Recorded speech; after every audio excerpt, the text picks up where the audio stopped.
কুমার বিশ্বাস আপনাদের সামনে বক্তব্য রাখবেন, আজকের সভার সমাপ্তি ঘোষণা করবেন। সংগ্রামী ভাইরা, আজকে 11 তারিখ, গত মাসের এই 11 তারিখ থেকেই এই রাজপথের মিছিল শুরু হয়েছিল, এখনো সেই মিছিল চলছে। আমরা বলেছি যতক্ষণ পর্যন্ত আমাদের নেতা আমাদের মাঝে ফিরে না আসবে ততক্ষণ পর্যন্ত গণতান্ত্রিক আন্দোলন, নিয়মতান্ত্রিক আন্দোলন এবং মিন্টু মুক্তির আন্দোলন চলছেই চলবে।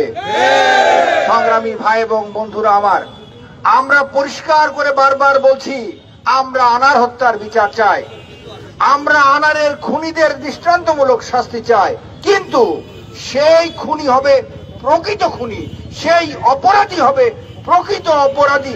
আপনারা মিডিয়া ট্রায়াল করলে আমরা মানব না, আপনারা টেলিভিশনের মাধ্যমে বিচার করলে আমরা মানব না। সাক্ষী, প্রমাণ এবং তার সাথে সংশ্লিষ্টতার প্রমাণ করে আপনাদেরকে অপরাধী সাব্যস্ত করতে হবে, এছাড়া ঝিনাইদহের মানুষ মানবে না। ইতিমধ্যে আপনারা জানেন আজকে পোস্ট অফিসের মোড়ে শ্রমিক লীগ মানববন্ধন করেছে। আজকে তাহেরুদা ইউনিয়নের আপামর জনগণ মিন্টু মুক্তির আন্দোলনে মানববন্ধন করেছে। আজকের শৈলকুপাতে মানববন্ধন হয়েছে। এমনি ভাবে প্রতিদিন ঝিনাইদহের বিভিন্ন প্রান্তে এই আন্দোলন ছড়িয়ে যাচ্ছে। আমি আপনাদের বলেছিলাম এই আন্দোলন আমরা এমন জায়গায় নিয়ে যাব যে এই আন্দোলনে প্রতিটা ঘরের ছেলে মেয়ে রাস্তায় বেরিয়ে আসবে। সেই দিকেই ধাবিত হচ্ছে কিন্তু ঝিনাইদহের মিন্টু মুক্তির আন্দোলন।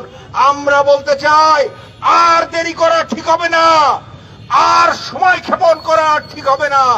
যত দ্রুত সম্ভব আমাদের নেতা, ঝিনাইদহের গণমানুষের নেতা সাইদুল করিম মিন্টুর মুক্তির মধ্য দিয়ে আমাদের আন্দোলনের সাথে সহমর্মিতা প্রকাশ করেন।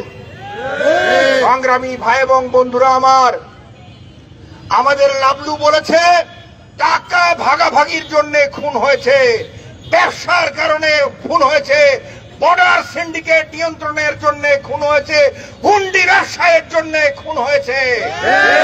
এর সাথে রাজনীতির কোনো সম্পর্ক নেই, এর সাথে রাজনীতির কোনো ঐক্য নেই, রাজনীতির কোনো কিছুই নেই। আজকে উদর পিণ্ডে বুদর ঘাড়ে দেওয়ার একটা অপচেষ্টা মাত্র। এই অপচেষ্টা থেকে ফিরে আসেন। যারা এই কেস সাজিয়েছেন মাস্টার মাইন্ড, আমরা আপনাদের চিনি।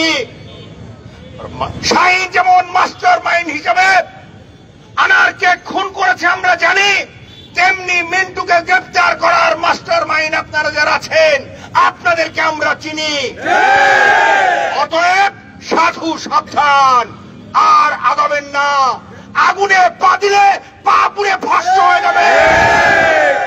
মিন্টু মুক্তির আন্দোলন চলছে এবং চলবে। সংগ্রামী ভাই এবং বন্ধুরা আমার, আগামীকাল শুক্রবার আমাদের প্রোগ্রাম কালকে সন্ধ্যাবেলায় থাকবে না।